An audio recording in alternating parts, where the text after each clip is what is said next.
Olá, pessoal, boa noite. Iniciar a semana com uma live maravilhosa. Deixa eu ver quem já está por aqui. Eu já vou chamando a minha convidada. Deixa eu enviar aqui alguns convites. Isso. Deixa eu ver se a minha convidada já está por aqui.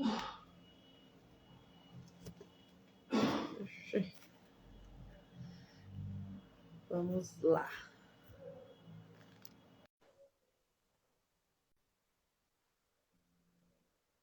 Hoje nós vamos falar sobre um assunto muito importante, né, gente? Sobre máquinas e equipamentos. E nós da ergonomia sabemos o quanto isso é desafiador. Deixa eu falar para ela me aceitar.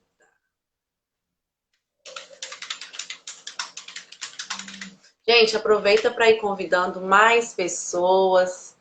Boa noite para todos vocês. Já está aqui a Daiane, o Ronaldo. Isso aí, pessoal. Vamos aprender, né? Deixa eu enviar aqui mais um pouquinho, mais uma vez. Bom, o pessoal também vai chegando, né, gente?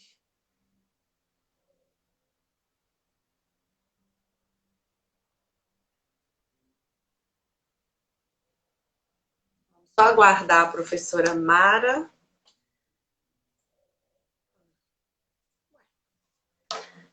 Deixa eu ver você aqui. Gente, deixa eu procurar minha convidada aqui. Ah, agora encontrei. Agora vai dar certo.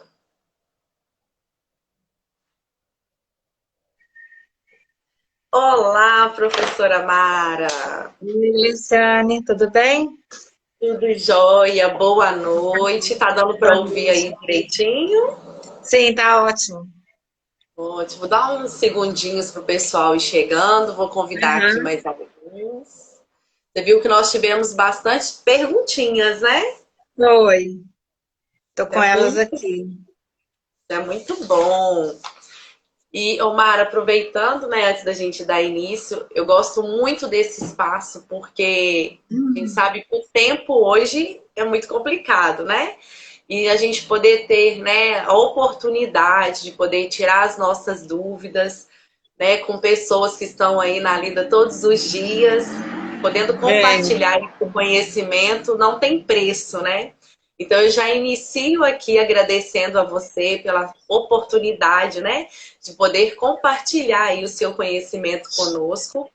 E eu falo eu que que a gente agradeço. aprende todos os dias, né? A gente tenta, igual eu falo da ergonomia, e como a ergonomia ela transita, né, em todas as áreas, a gente precisa Aham, multidisciplinar. Não adianta pensar que fazer ergonomia NR17 é o mínimo do mínimo, né? A gente precisa entender aí todas as normas.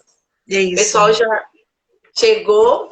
Então, pessoal, nós vamos falar hoje sobre máquinas e equipamentos, linkados aí, né, com a nossa discussão da ergonomia. E nada, logo na segunda-feira, nós iniciarmos a semana com a Mara. Eu falo que professor nunca perde o seu título, né, Mara? Então eu vou deixar você se apresentar. Quando eu divulguei, todo mundo, o pessoal começou, nossa, a Mara, eu conheço, é maravilhosa. Então, assim, eu acho que vai ser muito bom o nosso bate-papo de hoje. Vou deixar você se apresentar, tá? Tá. Meu nome é Mara Camisaça, eu sou formada em engenharia elétrica, né? Sou auditora fiscal do trabalho, do concurso de 2006, já tem quase aí 16 anos de ministério já. E também sou professora da disciplina de Segurança e Saúde do Trabalho, para concurso público e para alguns cursos de pós-graduação também. E eu faço fiscalização de rua, desde quando eu entrei. Na verdade, eu fiquei 2 anos, nos 2 anos da pandemia, na verdade, eu fiquei em home office, porque coincidiu com o cargo que eu assumi de coordenadora lá da capacitação dos auditores fiscais, do treinamento, né, da capacitação dos auditores. Então, nos 2 anos da pandemia, coincidiu que eu não fui para a rua. Fiquei em home office trabalhando para Brasília. Mas a rua é minha paixão, porque é na rua que a gente aprende mesmo, na prática, né, o que a gente vê nas normas, a gente consegue ver o caso concreto, né? Então, a Pra rua é a poder... escola. A rua é a escola Verdade. de todo... A rua que eu falo, assim, as empresas, né, os ambientes de trabalho, é que são a nossa escola. E eu Eu quero te falo que agradecer pelo convite, viu, Cleiciane? Obrigada, então, pelo convite para estar aqui hoje. eu te agradeço imensamente por ter aceitado. E o que você Uhum. falou é muito importante, porque a gente aprende em cada cliente, em cada empresa, né? Você entender o processo de como é feito ali aquele material, né? E você vê a norma ali sendo aplicada, as dificuldades, no caso da ergonomia, né? Eu poder trazer ali soluções que vão agregar para o É, trabalhador, muito bom. eu acho que a E ergonomia é a arte da observação. Eu tenho isso para mim. Se você não gostar de trabalhar assim com calma, com detalhe, observar, conversar com o trabalhador, entender por que, que ele está fazendo daquele jeito, por que, que ele não está fazendo de outro jeito. É a arte da observação, eu acho. Eu adoro ser ergonomia. curioso, né? É o curioso, igual aquela criança de 6 anos. É, Por quê? Por que que você faz assim? Como que é, é? exato. Muito bom.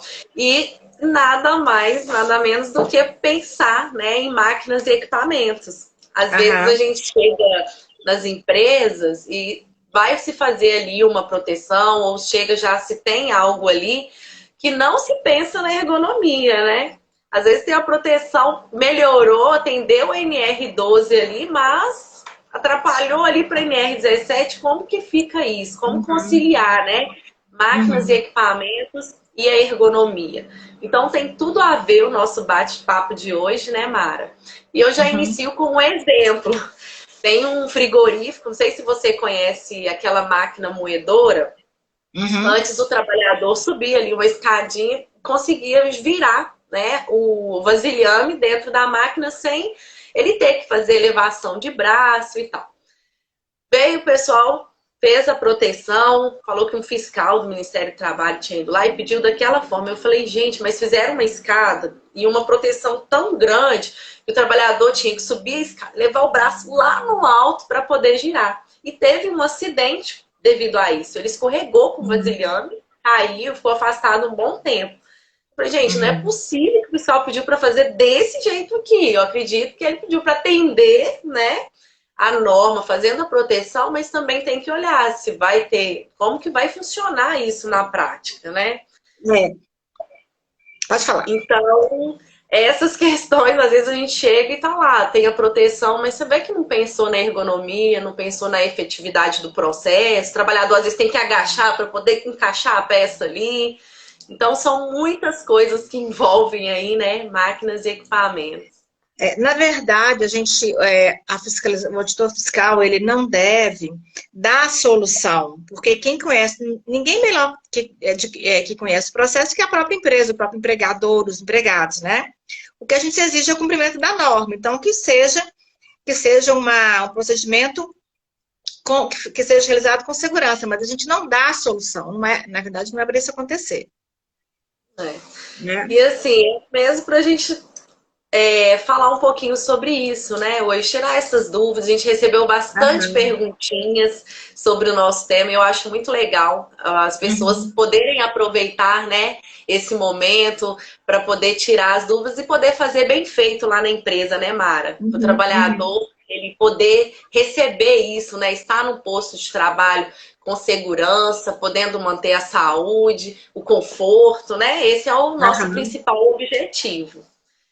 Então, eu Exatamente. gostaria de iniciar. Nós temos aqui algumas perguntas. Quem quiser também, né, gente, participar aqui ao vivo conosco, sinta à vontade. Então, de acordo com a sua experiência, né, você que está na lida aí diariamente, quais são os maiores problemas que você encontra nas empresas em relação a máquinas e equipamentos? O maior problema é a falta de proteção, né? Esse é o maior problema, né? A gente tem, como que é o trabalho? A gente tem alguns projetos nacionais, eu estou no projeto de grandes acidentadores, então eu fiscalizo geralmente grandes indústrias, na verdade, né? E então o que a gente vê é na verdade eu nem sei mesmo, se é um desconhecimento ou uma falta de vontade mesmo de implementar o que precisa ser feito.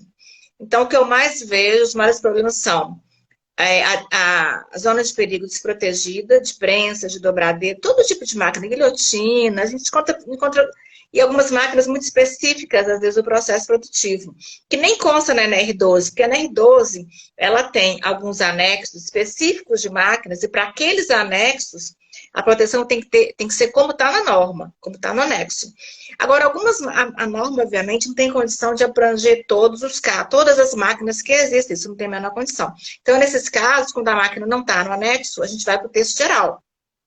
O texto geral tem lá as medidas mínimas de proteção. E nem o mínimo a gente vê acontecendo. Nem o mínimo. Ou muitas vezes a empresa implementa uma proteção, mas ela não é efetiva.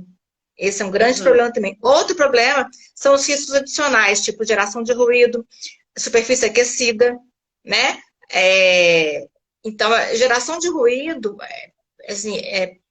perda auditiva, ela é altamente subnotificada, muito subnotificada. Então, empresas com elevado nível de ruído excessivo, geralmente, lá no relatório do PCMSO, vem resultado anormal de adiometria. A gente pede as CATs, a empresa não emite a CAT. Aí você tem que modificar pedindo demissão. Esses são os maiores problemas. Falta de proteção na zona perigosa e, geralmente, os riscos adicionais também, que são meio que ignorados.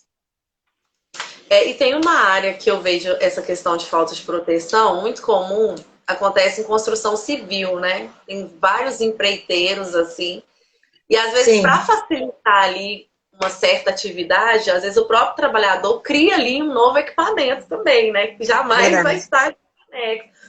E o pessoal geralmente não faz ali um estudo sobre aquele equipamento que o pessoal está utilizando. Aí quando a gente vai fazer a análise ergonômica, é quase você fazer a análise do risco ali, porque, meu Deus, o trabalhador está quase enroscando a mão ali. Então é muito complicado, né? E o tempo inteiro, se depender do trabalhador, ele vai criar alguma coisa, né, Mara? Também. Então, ele vai dar um jeito de fazer o trabalho dele. E muitas vezes criando novos riscos, porque o que foi previsto não é que está ali na frente dele. Ele vai dar um jeito. Tem jeito. Ele vai dar um jeito de fazer o trabalho dele. Eu já vi trabalhador que teve que colocar uma cadeira em cima da mesa. Porque o que ele tinha que fazer era abastecer uma determinada máquina que a matéria-prima caía por gravidade. Então ele precisava estar numa posição mais elevada. Ele colocou a cadeira dele em cima da mesa. Meu Deus. Aí ele precisava fazer, né? Ninguém olhou ali para a atividade dele. Então... Ele deu um jeito. Verdade. É muito perigo, né? Então, olha só, de acordo com a sua experiência, qual é o ramo de atividade com maior índice de acidente com máquinas e equipamentos, assim, que você... Então, como eu fiscalizo grandes acidentadores, eu fiscalizo vários tipos de atividade econômica, né? Metalurgia, siderurgia, indústria automobilística, essa indústria da conformação, né, onde tem muita prensa, tem muito acidente, mas é muito. Porque muitas vezes a zona de perigo não está protegida, ou o que a empresa faz? Ela põe um comando manual com a cortina de luz, na verdade, põe o comando manual, pronto, comando manual, e não põe a cortina de luz. O comando manual ele protege o operador, é uma proteção para o operador, mas o comando manual não protege terceiros. Então, o que a empresa fala? Mas ninguém vai colocar a mão ali enquanto o operador estiver operando. Como que você vai garantir isso? A grande parte dos acidentes acontecem nas intervenções de manutenção, limpeza, ajuste, reparo. Verdade. Então, nessas intervenções que não são rotineiras, acontecem muitos acidentes. Então, assim, essas indústrias que tem de conformação de peça, que eu falo, de prensa mesmo, né? Peça para a indústria automobilística. Siderurgia e metalurgia também tem muito acidente, que é o que eu fiscalizo, né? Isso é o que eu vejo mais. Nos últimos anos eu tenho fiscalizado essas empresas. Mas é realmente impressionante eu diria assim, entre aspas, o descaso até com a proteção dessas máquinas. Geralmente poderia ser muito, mas evitado assim, de uma forma muito simples, fazendo o mínimo ali que a NR exige, o básico da norma. O basicão mesmo. Entendi. E você falando sobre essa questão de manutenção, às vezes eu estou fazendo avaliação, sempre tem aquelas paradinhas do café, né? E é nessa Uhum. hora que chega o pessoal, né, para fazer ali as intervenções. E às vezes deu problema na linha. Então, aí que tá o perigo, né? Porque aquele É. operador, ele foi treinado, ele tá ali o tempo inteiro, ele sabe como Uhum. funciona. Mas e esse trabalhador que tá ali Ah, esporádico, né? na troca de turno também, sabe? Eu já dei vários acidentes em troca de turno, que o setup da máquina não foi feito da forma correta, deixaram de fazer, ou não se comunicaram entre um turno e o outro, e aí a máquina foi iniciada do jeito que não era o esperado. Também dá muito acidente nessa hora de troca de turno, quando as empresas fazem turno, né? O Ronaldo está fazendo uma perguntinha aqui, ó. Qual a opinião da Mara a respeito das apreciações de riscos realizadas atualmente pelas empresas? Primeiro, quando a empresa faz, que algumas empresas nem fazem, elas nem fazem, né?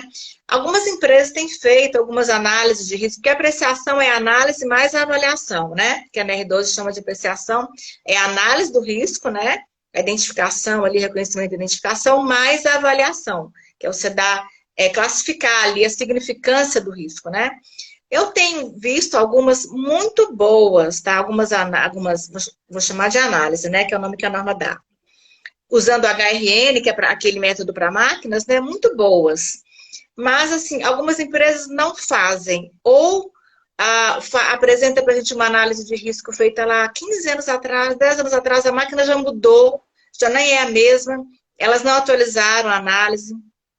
Então, assim, dá de tudo, na verdade. Não dá para generalizar, não. Tem empresa que não faz, tem empresa que faz, tem profissionais muito bons no mercado, que fazem análises muito boas, e tem algumas que apresentam análises meio atrapalhadas, incorretas, desatualizadas. Eu diria que dá de tudo. Ótimo. É possível conciliar as proteções das máquinas e equipamentos com a ergonomia? A gente até começou falando um pouquinho sobre isso, né? Claro que é possível. Inclusive, a própria NR12 fala, vou ler aqui, ó, para o trabalho com máquinas e equipamentos devem ser respeitadas as disposições da NR17. A NR12 chama a NR17 para ela. Né? E aí ainda fala o seguinte, com relação aos aspectos ergonômicos, as máquinas e equipamentos nacionais ou importadas fabricadas a partir da vigência desse tem que estar vigente há muito tempo, devem ser projetadas e construídas de modo a atender às disposições das normas técnicas oficiais ou internacionais aplicáveis. Então, não somente a NR17, mas dentro da ergonomia, as normas internacionais técnicas, nacionais e internacionais também devem ser observadas. Então, o que a gente vê? Movimentos repetitivos, por exemplo, quando usa pedal. Movimento de alimentação de prensa, que a pessoa coloca a peça conforme tira, coloca conforme tira. Aquilo ali, uma hora, ela vai colocar a mão dela e vai conformar a própria mão, se não tiver a proteção adequada, né? Então, os movimentos repetitivos também dentro da NR12 têm que ser observados. E muitas vezes máquinas que exigem do trabalhador postura extrema. Assim, a gente não fala postura incorreta, né? Mesmo uma postura incorreta. Posturas extremas de elevação de membro superior, ou flexão, torção de tronco, aquilo ali durante o dia inteiro. Chega uma hora que a pessoa não vai aguentar. E nessas horas a gente vê que o operador geralmente é gente nova. Os operadores desse tipo de máquina são pessoas novas. Porque pessoas de mais idade não vão conseguir aquele ritmo ali. É um ritmo alucinante de fazer movimento repetitivo o dia inteiro. Então, a ergonomia tem que estar dentro ali da NR12 também. A gente, nesse projeto de grandes acidentadoras, a gente faz muito alto de ergonomia também. Até porque, igual você falou da questão da postura, o trabalhador às vezes está ali num posto estacionário, né? Sem o Aham. assento. Então ele já está tendo ali uma sobrecarga de membro inferior, como se diz, a cabeça dele já está, né, trazendo aquele cansaço ali. É o que você falou, se não tiver a proteção, uma hora vai dar problema. Olha, Ele já você vem lembrou, de você lembrou de uma alternagem. importantíssima agora, o assento. Assento de operador, quando tem, né? Porque muitas vezes faz trabalho em pé sem assento nenhum, nem para dar uma descansada. Quando tem o assento, é um banquinho, é totalmente irregular, o trabalhador dá um jeito de colocar uma espuma qualquer, ou ele põe uma caixa para o encosto, a gente vê de tudo, né? Já vi trabalhador pegando carretel, aqueles carretéis grandes, e assentando em cima do carretel, porque não tinha lugar para sentar. Então, assim, realmente a adaptação do posto de trabalho ao trabalhador realmente é uma coisa assim, que não é o que a gente vê no dia a dia. E você que vai em muitas empresas automobilísticas, o que me estranha um pouco é porque compra-se muita máquina fora, né? Linhas e a distância que às vezes tem um operador do outro. Então, não se, além das questões da proteção, a própria movimentação do trabalhador no posto de trabalho não é respeitada, né? Ele tem, a Sim, gente precisa ter sim. o raio 35, 40, eles não têm nem 10. Às vezes ele tem o espaço de colocar a peça, tirar de tão próximo que está ali um do outro. Acaba Isso, aumentando ainda mais, né? Essa questão da atenção, de estar ali sujeito a um acidente também. exatamente, tem isso também. Muitas vezes a proximidade das máquinas, a proximidade de uma mesa que tem que ter algum material. Então, o posto de trabalho ali, a área ali de circulação, a área ao redor ali, né, do posto de trabalho, é muito reduzida também. E aí o trabalhador fica todo encolhidinho, né, para fazer o trabalho É. dele. Até para a gente fazer a análise ergonômica, o levantamento, é difícil para observar. Você vê ali que aumenta, parece que está aumentando o ciclo, né? Fazendo ele Aham, ficar. aham. Então, nós tivemos mais uma. O que a NR12 determina referente aos aspectos, acho que nós até falamos agora, ergonômicos a É, serem cumpridos? Então, vamos para outra. O que é ela a chama análise? NR12. Então, a análise de risco a NR12, ela chama apreciação de risco, dois processos, né? A análise de risco e a avaliação de risco. Esse nome apreciação não está na NR1, mas é claro que esse conceito está lá. Então, a análise de risco eu vou identificar, reconhecer, identificar os riscos. Vou, então, fazer a avaliação daquele risco, que é classificar o risco de acordo com o nível de risco, né? Eu vou identificar o nível de risco que dá uma significância para aquele risco, né? Um risco trivial ou um risco ali elevado, e a partir daí vou, então, adotar as medidas de prevenção conforme a norma exige. Esses dois processos de análise e avaliação é o que a NR12 chama de apreciação. É, é isso aí. Beleza. Assim, tem Todas muita as pergunta. áreas Isso. e equipamentos devem possuir análise de risco? Se sim, quais os principais erros que você encontra nessas análises? Olha, toda máquina tem que ter análise de risco, as máquinas ali que são alcançadas pela NR12, né? A maioria das análises que a gente vê usa aquele método HRN, que é o Hazard Rating Number, né? Como eu falei, geralmente essas análises do HRN, elas vêm muito boas para a gente. O que acontece de vez em quando é que o profissional minimiza um pouco a consequência ali da exposição do trabalhador. Tipo, máquina que a gente já sabe que é provável uma amputação, um esmagamento, um aprisionamento de membro superior, isso não aparece na análise de risco, né? Mas isso acontece. Mas, como eu falei, tem muitas análises boas também. A gente pega algumas... E a gente aprende muito com as análises também, que as análises boas, né, de profissionais aí tão competentes aí no mercado. A gente aprende muito também. A gente está aprendendo todo dia, na verdade, com a fiscalização, né? Ninguém sabe tudo. Nem quem está sendo fiscalizado, nem quem fiscaliza, né? A gente está todo mundo ali aprendendo todo dia. Mas é isso. Então, as análises... o que eu hoje vejo em algumas análises é a minimização do risco. Como se aquela não fosse acontecer um acidente ou se acontecer uma coisa de menor importância. Geralmente não é assim. Quem é o profissional legalmente habilitado para fazer a análise de risco? O técnico de Então, segurança pode fazer? olha, eu entendo que sim, precisava de conferir nas resoluções do CONFEA, porque quem define as atribuições do engenheiro, por exemplo, é o CONFEA, né? A Confederação de Engenharia e Agronomia. Eles têm uma resolução que fala, olha, o engenheiro eletricista está apto a fazer isso, o engenheiro de segurança do trabalho, isso, engenheiro mecânico, etc, né? Então, eu entendo que não teria problema, em princípio, eu teria que confirmar isso melhor, do técnico de segurança fazer análise. Existem técnico de segurança competentíssimo, que tem todo know-how aí para fazer análise, sabe?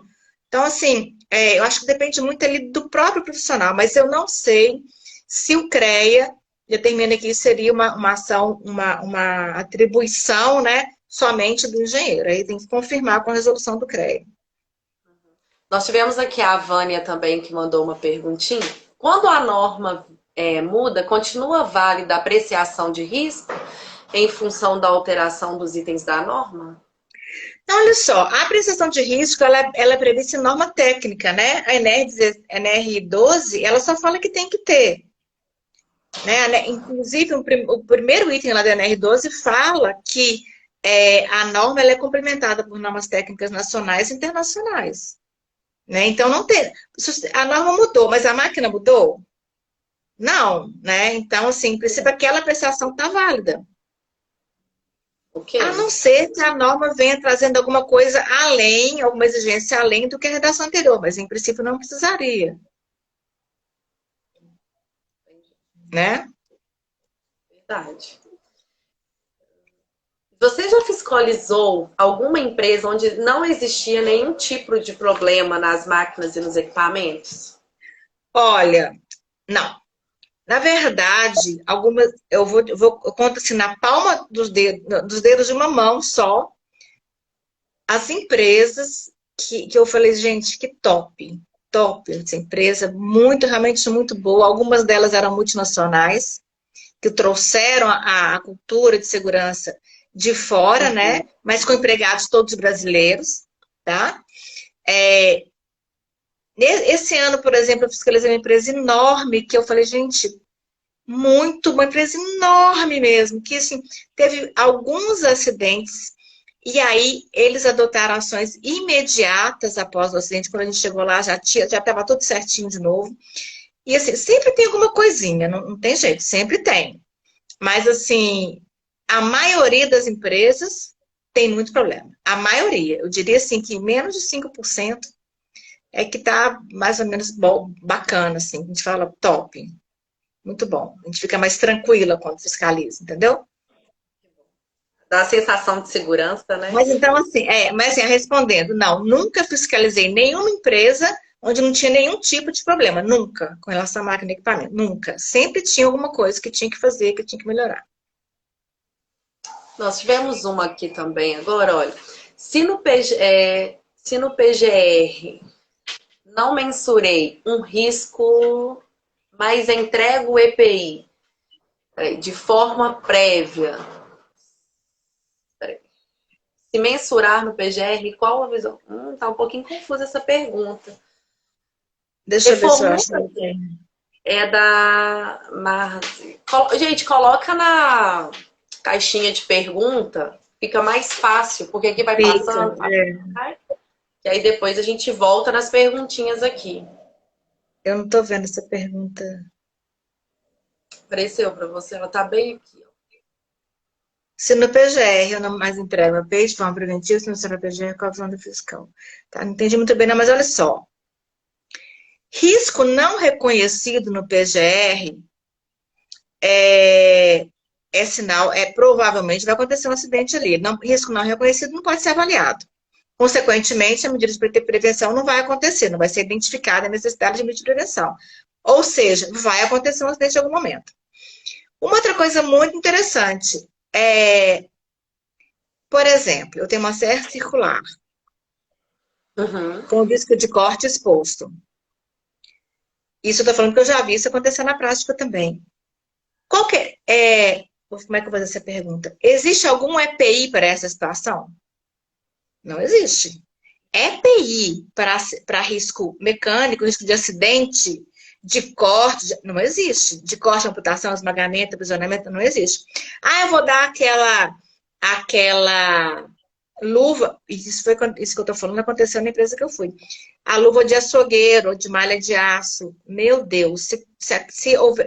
Aquela luva lá, ela é proteção para corte contra as ferramentas manuais, como faca. Por isso que uma luva de açougueiro. Porque se a faca chegar a alcançar a mão com a luva, ela não vai cortar a luva, o trabalhador vai tirar a faca e pronto. Não, a faca do açougueiro não é suficiente para cortar aquela luva. A serra, o disco de corte da serra circular, ele é suficiente para cortar, amputar. Os fios da malha de aço vão dificultar, vão potencializar a consequência daquele corte ali. Então, assim, EPI para máquina e equipamento com risco de corte, amputação, esmagamento, não tem. Esse é o problema da nossa cultura de EPI. EPI não é medida preventiva é proteção coletiva. E depois administrativa de organização do trabalho. EPI é uma medida de proteção para alguns riscos, não para todos, não é a solução. Então, mas é engenharia. Não sei se eu te respondi aí, mas foi o que eu entendi da sua pergunta. Entendi mais ou menos assim também. Eu achei interessante, chegou uma de um trabalhador, né? No meu trabalho tem prensas com alguma proteção, mas o encarregado manda tirar para podermos fazer mais peça em menos tempo. O que fazer nessa situação? Gente, existe um canal de denúncia para o Ministério do Trabalho. Depois eu te mando aí, Gleiciane, para você divulgar. Você pode denunciar, né? Porque essa é uma situação totalmente irregular. Infelizmente é o que a gente vê. Agora, se essa empresa tiver CIPA, tiver SESMIT atuante, olha, tem que levar isso para a reunião da CIPA. O membro do SESMIT não pode admitir uma coisa dessa, tem que conversar com o empregador. Porque uma das atribuições do SESMIT, que estava na antiga redação e continua nessa redação atual, que vai entrar em vigor ainda, é orientar o empregador. É falar, filho, olha, não é assim que funciona. A gente não pode fazer isso, porque eu vou agilizar a produção das peças. Primeiro que vai sair, pode ter um acidente, as peças não vão ser com qualidade, o trabalhador vai adoecer. É essa orientação que o membro do SESMIT deve ter com relação ao empregador. Então, realmente, a gente sabe que isso acontece, né? E, infelizmente, eu não acho que as empresas têm que seguir a norma porque existe fiscalização, tem que seguir porque tem que seguir mesmo. Para evitar os acidentes, né? Para ter um ambiente de trabalho seguro e salubre. Mas as empresas, infelizmente, constam com a falta de fiscalização. Elas contam com isso. Esse quadro hoje está muito reduzido, né? Todo mundo sabe. Às vezes, quando nós vamos fazer assim, a análise ergonômica, e às vezes acabou de ter ali aquele projeto, né, da NR12, aí quando a gente vai entrevistar o trabalhador, às vezes a sensação dele é que aquilo está dificultando a tarefa dele, que é algo novo, né? Ainda está em fase de adaptação. Mas ele precisa saber que ele não pode tirar aquilo ali em momento algum, né? Então, assim, e burla, que a gente vê muito também. A gente vê muita burla, né, Alessandra? Muita burla. Porque exatamente por causa disso que você falou, o trabalhador acha que está atrapalhando ele, não está atrapalhando. Exatamente, é uma adaptação, né? Também e a própria NR17 fala que tem que considerar, né, conforto, segurança, saúde e desempenho eficiente. Então, o objetivo não é atrapalhar o processo produtivo de forma alguma. Por isso que quando alguém me pergunta na empresa, mas como que eu devo proteger aqui? Eu falei, deixa eu te falar, o seu processo produtivo, quem conhece é você. Eu te falo assim, tem que enclausurar, tem que impedir o acesso de membro superior. Um dedo não pode entrar. Ah, mas a abertura tem que ser... Tem tamanho de abertura correto. Tem uma outra pergunta que nós vamos falar aqui sobre isso. Então, assim, a solução a gente não dá. A gente que eu falo é a fiscalização, porque o processo produtivo ali, a empresa é quem conhece melhor do que ninguém, né?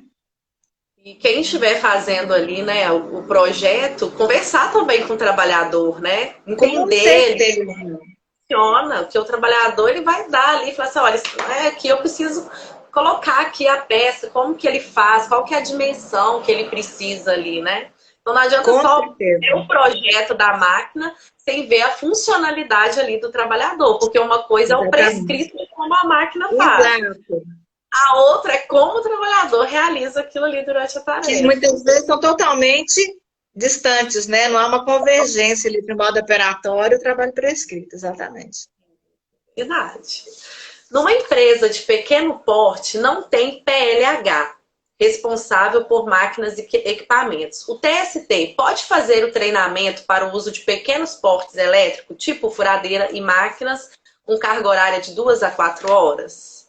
Pode, e eu vou ler o item da norma que fala isso. O item 1261 fala o seguinte: a operação, manutenção, inspeção e demais intervenções em máquinas e equipamentos devem ser realizadas por trabalhadores habilitados ou qualificados ou capacitados e autorizados para este fim. Quando as normas falam em trabalhador habilitado, profissional legalmente habilitado, a gente quer dizer engenheiro. Engenheiro com registro no CREA. Quando a norma fala em trabalhador qualificado, a gente fala do técnico de segurança, do auxiliar de enfermagem, do técnico em eletrotécnica. Então, sim, o técnico de segurança pode dar o treinamento da NR12 e a carga horária é a critério da empresa. Como que a empresa vai definir isso? De acordo com a complexidade da máquina, né? Com a complexidade ali, com relação aos riscos que aquela máquina oferece. Tá? Então, exceto para injetoras, que a máquina tem a norma exige uma carga horária definida para injetoras plásticas, para as demais normas, a carga horária fica a critério da empresa, porque a pessoa perguntou que carga horária é de 2 a 4 horas, né? Isso. Pode ser 2 horas, pode ser 8 horas, depende muito da máquina. Ótimo. O Inmetro certifica máquina e equipamento? Olha, eu até procurei isso aqui, eu entendo que não, parece que não mesmo, né? O Inmetro certifica, por exemplo, alguns vasos de pressão, instrumentação, mas máquinas e equipamentos não vi. Acho que não. Os componentes de segurança, tais como cortina de luz, botoeiras de segurança, scanner, entre outros, devem possuir algum tipo de certificação relacionada à NR12? Sim, existem normas ABNT, normas internacionais que devem ser seguidas. A gente tem a ABNT 14152 de comando manual, a 14153, uma norma muito boa que eu sugiro todo mundo a adquirir, que a ABNT tem que comprar, né? Você não consegue baixar, tem que comprar. A 14153 fala de segurança de máquinas e equipamentos, é uma norma bem completa também. Então, não só normas ABNT, mas a própria NR12 prevê a complementação com normas internacionais. Aí cabe, então, ao profissional ali responsável pelas máquinas, engenheiro mecânico, eletricista, quem for, ter conhecimento dessas normas e aplicar essas normas no dia a dia lá da empresa. E o que é o inventário de máquinas e equipamentos? E aproveitando, né, quais são os principais erros que você vê aí nos inventários? O inventário era uma exigência que tinha há alguns anos atrás na NR12. O que a gente viu? E a NR12 não falava em detalhes do conteúdo do inventário. Então, a gente começou a ver profissional vendendo inventário para a empresa, virou um mercado, um negócio que não era a intenção do elaborador da norma. Então, hoje, não existe mais essa palavra inventário. O que a norma pede é que a empresa tenha uma relação atualizada das máquinas em operação na empresa. E é uma relação atualizada, máquina, modelo, capacidade, os riscos vão estar lá na prestação de risco, né? É uma coisa bem simples, é uma relação atualizada, só que a gente quer. Por que a gente pede isso? Porque eu vou na empresa e a gente faz a inspeção física, né? E a gente procura correr a empresa toda. E a gente precisa, é lógico que eu faço minhas anotações e tal, mas a gente precisa dessa relação. Primeiro, para ver se a gente não deixou de ver nenhuma máquina, né? E depois, para ver se o que a gente anotou bate com o que a empresa colocou ali na relação. Então, eu acho assim, não há que se falar em erro, nem na época do inventário, nem agora nessa relação, porque a própria norma não define os detalhes, o que tem que conter. É uma relação completa de máquinas e equipamentos em operação na empresa. Só isso mesmo. Existe um limite para a distância de segurança entre a máquina e o operador? Então, achei ótima essa pergunta, ótima, porque na nova NR12, eles tiraram o quadro que falava sobre as distâncias de segurança. Era um quadro ótimo da NR12. Mas a boa notícia, entre aspas, é que esse quadro continua lá na NR31. É o quadro 4 do anexo 2 da NR31, baseado na ABNT 13852. Esse quadro é importantíssimo, porque eu tenho uma zona perigosa qualquer de uma máquina, e as empresas, às vezes, fazem a proteção dessa máquina com aquela tela, uma proteção com aberturas, né?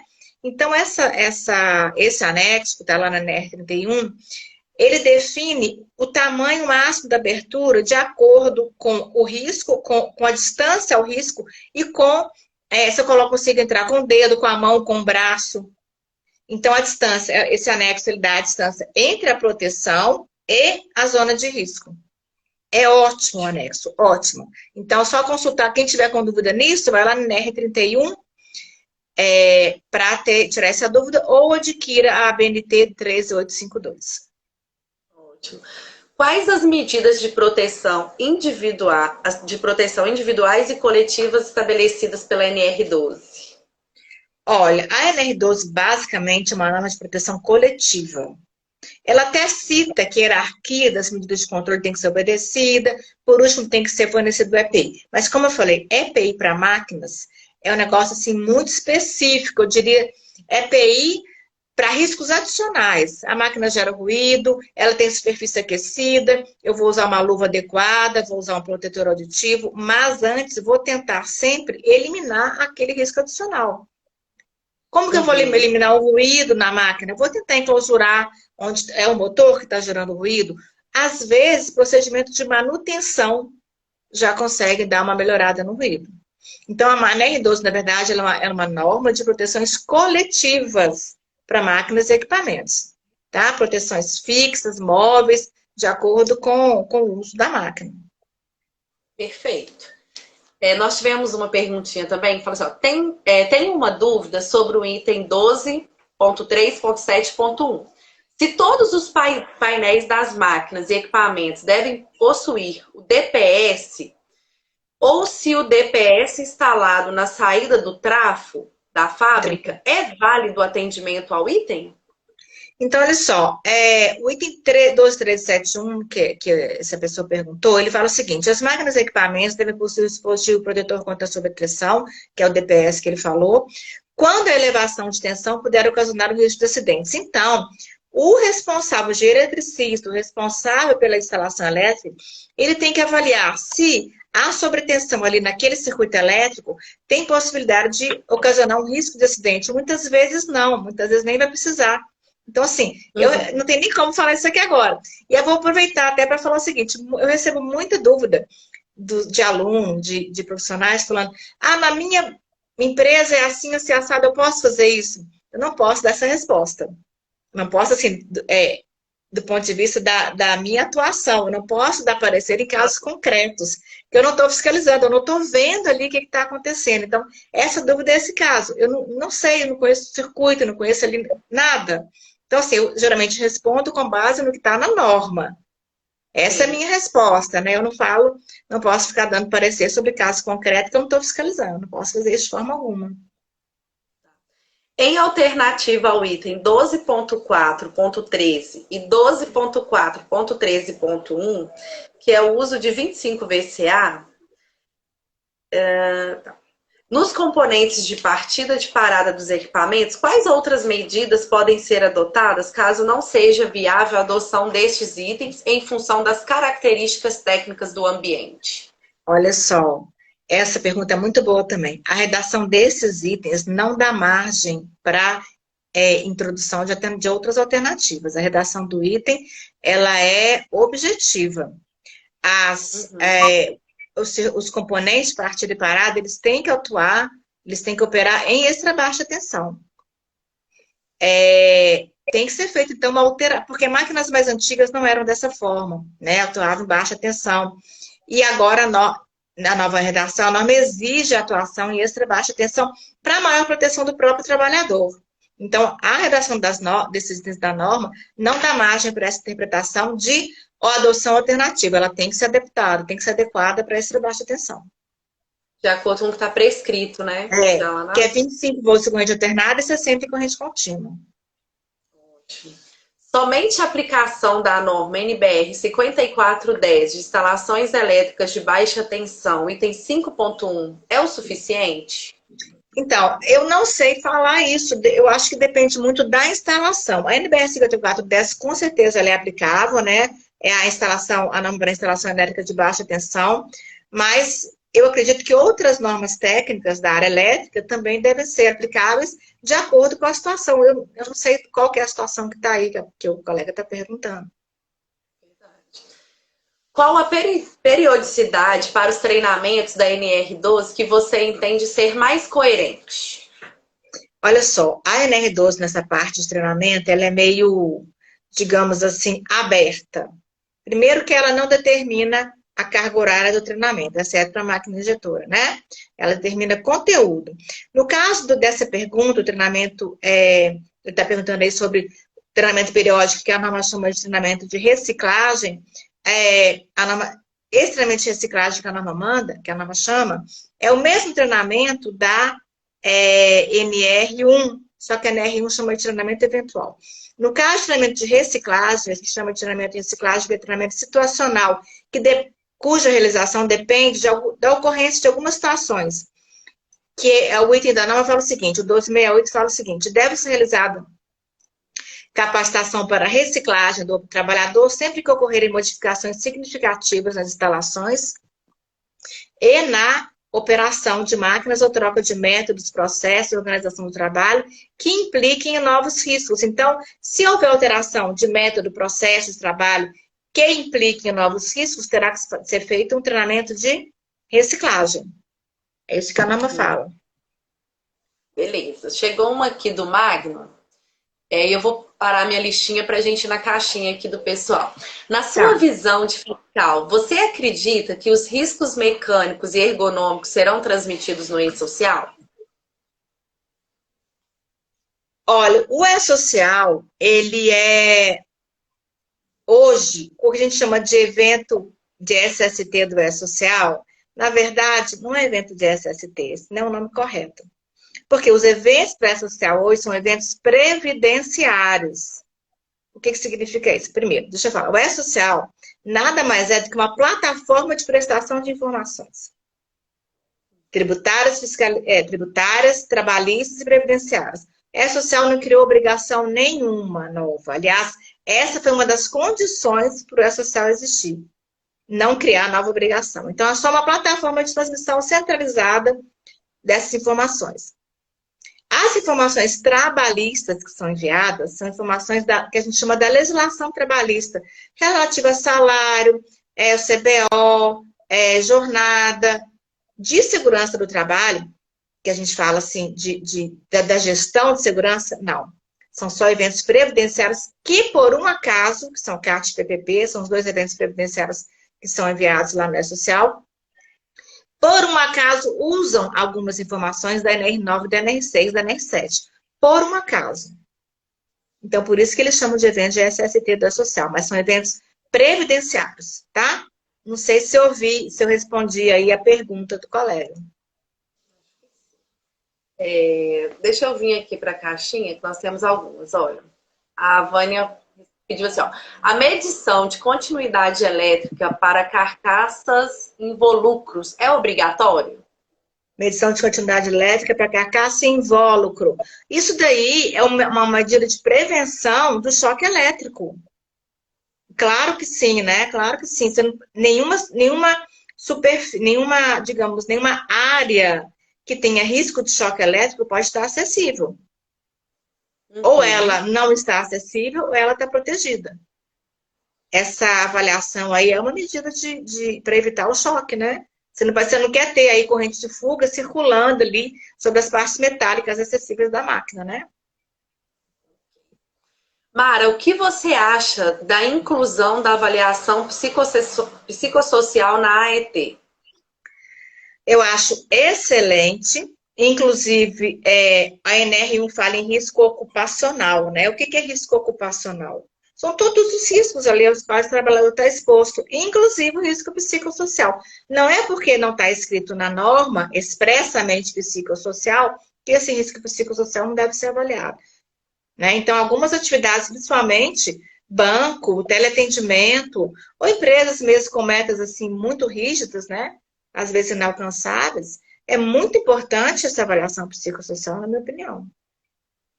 E às vezes a própria atividade que você está avaliando ali vai te demandar outras metodologias, outras ferramentas, né? E às vezes Exato. não está ali na NR17. É o que Não, nós com falamos aqui, certeza. né? Fazer ergonomia não é o que está na NR17, né? Vai muito além disso. É, tem um livro que agora, agora eu não vou lembrar. É um livro que eu tenho dessa grossura, que tem ali centenas de métodos de análise, uma delas, várias delas são análise de risco psicossocial. Eu não lembro o nome, realmente agora nem sei onde está, em algum lugar aqui. Depois eu te mando, com certeza você deve conhecer, mas se você quiser divulgar aí para os seus alunos, seus Quero seguidores. sim, com certeza. Vamos fechar essa aqui, ó. A Gleice pergunta, deixa eu ver aqui se é isso. É a Vânia. A Vânia tá bem participativa, ó. Quem responde em caso de um acidente ou doença ocupacional? Responsabilidade civil ou criminal? A empresa é sempre responsável, né? A gente não entra nessa responsabilidade civil ou criminal, não. Isso é outra esfera. A gente autua a empresa pela ocorrência do acidente. A empresa, agora que a NR chama de organização, né? Que é um termo bem mais amplo, ela é a responsável pelo acidente de trabalho. Não é o trabalhador, né? Como muitas análises de trabalho mostram pra gente. Insistem, né? Em colocar lá. O trabalhador estava desatento, ele não prestou atenção e colocou a mão na zona de prensagem da máquina. Eu já vi análise de acidente falando isso. Quer dizer, mas cadê a proteção? O acidente de trabalho é um evento multifatorial, multicausal. Ele tem várias causas ali antes de acontecer, né? O fato do trabalhador ter colocado a mão na zona de prensagem foi a última ação antes do acidente, mas aconteceram várias outras ocorrências ali antes que levaram a esse acidente. Uma delas foi a falta de proteção. Ou seja, a medida de proteção coletiva, que deve ser sempre a prioridade da empresa, né? Uhum. Deixa eu voltar aqui. Mara, algumas empresas não têm espaço físico para determinado tipo de máquina e são necessárias demarcações conforme a NR12. Caso a empresa esteja em dia com a documentação, mas não tem espaço de circulação conforme a NR, vocês interditam? Eu achei essa pergunta muito boa também. A interdição ela ocorre quando o auditor fiscal identifica a existência de risco grave e iminente. Então, a resposta a essa pergunta é: depende. Se aquele espaço reduzido caracterizar risco grave, iminente extremo, por exemplo, de acordo com a NR3, com aquela metodologia da NR3, sim, vai haver interdição. Se não, a empresa vai ser autuada, porque a demarcação diária, demarcação, não, desculpa, a circulação, o espaço de circulação ali adequado, que não cause prejuízo ali à segurança do trabalhador, se não houver esse espaço adequado, existe um auto para isso também. Então, tudo tem que ser avaliado ali na inspeção física mesmo. Não tem como eu falar, vai ser testado, não vai ser testado, vai ser autuado, não vai ser autuado, eu não sei. A gente tem que olhar ali Uhum. no momento mesmo da inspeção. É caso a caso, né? Exato, exato.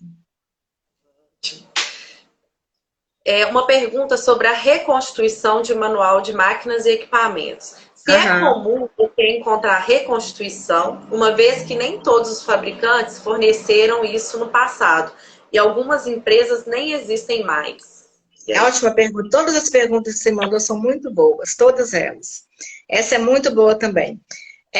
A maioria dos manuais que a gente vê está em inglês. Eu já vi manual em japonês, alemão, a pessoa nem se dá o trabalho de traduzir. E realmente, quando não tem manual, é muito. Eu acho que eu nunca vi uma empresa reconstruir o manual. Acho que eu nunca vi. Estou tentando puxar aqui da memória dos meus 16 anos aqui de ministério, mas eu acho que eu nunca vi.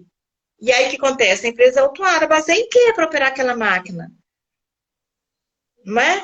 Aí fica contando com a experiência de um que passa para outro, e aí, em uma hora, vai acontecer um problema, vai acontecer algum evento que é um acidente, né? Verdade. Gente, vai ficar gravado sim, tá? Vou deixar aqui gravado.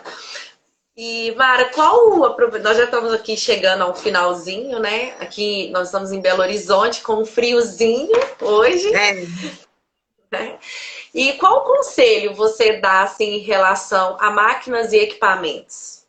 Para todos os profissionais aí de segurança do trabalho, os engenheiros que estão aqui participando conosco. olha, primeiro tem que conhecer a NR12, né? E conhecer o que está por trás da norma. O que está por trás das normas? As normas técnicas. A BNT principalmente. Então, eu falo o seguinte, o profissional que se capacita, que se atualiza, ele sempre tem espaço no mercado. Principalmente agora com as novas redações das normas, né? Se bem que a NR12, ela já foi atualizada há um tempinho atrás. Mas digamos assim, meu conselho, né? Conselho, mas uma sugestão é a capacitação mesmo. É conhecimento profundo da NR12, o conhecimento profundo das normas técnicas aplicáveis. Saber inglês é fundamental. A pessoa não precisa ser fluente na língua, não precisa falar igual nativo, de jeito nenhum, não é isso que eu estou falando, mas tem que saber ler e interpretar. Porque várias normas internacionais estão em inglês, tem vários materiais em inglês muito bons também. Então, é mais ou menos por aí. Eu vejo sempre você falar sobre essa capacitação aí dos profissionais, né? Principalmente de segurança. Eu acho que na última live você até falou, é bem mais confortável a gente estar em casa assistindo uma TV, mas tem que estudar. Chegou o fim de semana, gente, vamos estudar. E até te pedir a liberdade, né? Eu adquiri o seu livro, né, Marca? O meu tá aqui, fica na minha mesa. Gente, é muito importante. Às vezes você, né? Eu transito aqui em todas as normas. Às vezes uma questão de interpretação, a professora Mara fez, né? Nos agraciou, na verdade, com os seus comentários, com a sua experiência, sua visão. Isso ajuda muito, facilita a leitura, né, Mara? Então, ajuda a gente a poder fazer da forma correta, ter um entendimento melhor, né, sobre aquela norma ali, que talvez você não domina aquele assunto. Então, assim, te parabenizar, né, pela a sua iniciativa, dos comentários aí das normas, já te parabenizo, porque no meu dia a dia já está facilitando bastante. Então, eu vou falar, está na 8ª edição o livro. Eu agradeço sempre oportunidades como essa, as perguntas aí dos seus seguidores que mandaram aí pra gente, né? Porque muitas vezes uma pergunta mostra que às vezes a redação da NR não está clara, dá margem a várias interpretações que eu não tinha tido ainda. Então, sempre que eu vejo uma pergunta que me chama a atenção, eu já vou anoto para colocar na próxima edição. Então, a cada edição tem novos comentários que eu juntei desde a última edição, sabe? Então, assim, eu aprendo muito com todos os alunos, com os seguidores também. A gente aprende todo dia, na verdade. A Rosane colocou aqui, ó, seu livro virou o livro de cabeceira dela. Obrigada, estudiosa. Isso aí. Mara, mas eu queria, né, te agradecer. Amanhã você tem outra live, né, Mara? Amanhã tem uma live lá com a Ana Luísa Orcades, não sei se todo mundo aqui conhece ela, minha colega também. A gente vai falar sobre a nova NR6. Eu participei do grupo de revisão da NR6 e vou lá falar com ela sobre as novidades da nova NR6, que fala de API, né? Isso, nós vamos estar lá também. A Laisa a Leia perguntou o nome do livro. Eu vou postar lá para vocês, tá? É Segurança, Saúde e Trabalho, comentado. Vou postar para vocês. 37 comentários descomplicados. Isso. Mara, queria te agradecer imensamente, tá? Mais uma vez. E, gente, fica para vocês poderem ver, né? A ergonomia, como eu disse no início, quem não estava aqui, ela transita em todas as áreas. Fazer ergonomia não é só a NR17, a gente precisa conhecer aí da NR1 até a 37, né? E além do que está aqui também no manual. O dia a dia, tudo que nós observarmos ali no posto de trabalho, da atividade, é de suma importância, né? Para a gente poder fazer aí um excelente trabalho e poder trazer a segurança, a saúde para o trabalhador, que sempre vai ser ali a peça fundamental, né? Para o nosso trabalho valer a pena.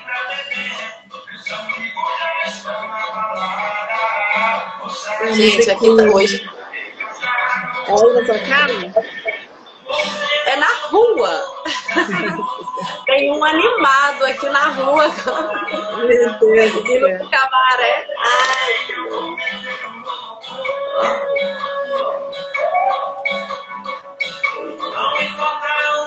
Olha e ele deve falar assim, vou agitar essa live hoje.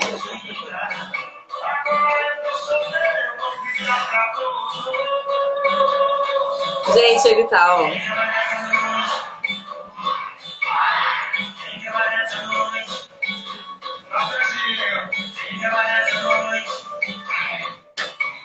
Eu acho que ele vai continuar por ali, né? Ah, deixa eu só te falar uma coisa. Eu acho que eu não respondi direito a pergunta do Magno Silva sobre o E-Social. Acabei falando do E-Social, não respondi a pergunta dele. Ele perguntou, Magno, me desculpa, agora que eu estou vendo aqui de novo. Você acredita que os sistemas mecânicos e ergonômicos serão transmitidos no E-Social? A ideia, mais para frente, daqui a algumas décadas, né? Mentira, daqui a alguns anos, é que sim, é que algumas informações de segurança do trabalho entrem no E-Social, tá? Inclusive ergonomia. Mas, por enquanto, não foi possível, né? A gente pode conversar pessoalmente um dia sobre isso, mas por enquanto não foi possível ter as informações de segurança mesmo, SST não é social, somente previdenciário por enquanto. Mas E um dia caso tenha talvez sim, a gente e seja, caso vai ser tenha possível sim. Pode falar. Desculpa, Mara, pode falar, pode falar. A ideia é que sim, então, que mais para frente a gente passe e seja enviado na social os riscos ali, né, mecânicos, ergonômicos, de cada empresa, mas isso vai ter um caminho longo ainda para isso acontecer, não vai ser por agora, não. E caso tenha ficado alguma dúvida, né, o pessoal pode mandar no direct, a gente responde aí durante a semana. Pode, E no meu Instagram também. isso, sigam a Mara, ela posta sempre tirando dúvidas. Teve alguém aqui até que perguntou, eu esqueci de fazer a perguntinha, vem concurso por aí, Mara? Você tá sabendo? Nossa Senhora, quando alguém pergunta isso, o joelho começa a rezar. Porque, por enquanto, a gente não tem notícia, não. Existe um pedido de concurso no nosso sistema eletrônico, né, do governo federal, inclusive com um relatório técnico muito bem feito, muito bem embasado, mostrando as consequências graves da não realização do concurso. Hoje nós somos menos de 2.000 auditores fiscais, quando segundo a OIT devia ser mais de 4.000. Então, assim, está numa situação precária mesmo, mas por enquanto não tem. Não tem sinal de concurso por enquanto, tá, gente? Não tem. Não vou falar que tem porque eu estava mentindo, não tem mesmo. Pessoal, então eu vou deixar aqui gravado. Mara, muito obrigada, viu? Uma excelente semana para você. Para você também. Tudo corra aí em grande vitória. Pessoal, muito obrigada pela participação de todos vocês que enviaram aí as perguntinhas. É sempre enriquecedor, né, quando vocês participam, porque o objetivo aqui é compartilhar o conhecimento mesmo, para a gente poder, né, fazer um bom trabalho e que o trabalhador ele seja beneficiado, né? Como eu disse, Exato. com mais segurança, com saúde. Eu sempre falo, se está desconfortável, há sempre um potencial de mudança. O Exato. conforto tem que estar presente ali. Ninguém consegue, né, trabalhar direitinho, ter um desempenho eficiente se estiver desconfortável. Então, o nosso papel é esse, né? Poder compartilhar aqui um pouquinho das nossas experiências para tirando as dúvidas e a gente poder fazer o melhor. Exato. Ô, Gleiciana, quero te agradecer a oportunidade, achei ótimo, adorei as perguntas. Pegando o gancho que você falou, o desconforto é o primeiro passo para uma lesão, né? A gente não deve ignorar o desconforto, né? Sim. E fico à disposição aí, tá? Qualquer nova oportunidade, você pode me chamar que a gente está aí. Com certeza, agradeço, viu? Gente, vou deixar gravado. Uma ótima noite para vocês. Fiquem com Deus, tá? E Tchau, aproveitando, gente. Obrigada. desculpa aqui pelo agito do vizinho. O ao vivo acontece, né? É verdade. Tchau. Tchau.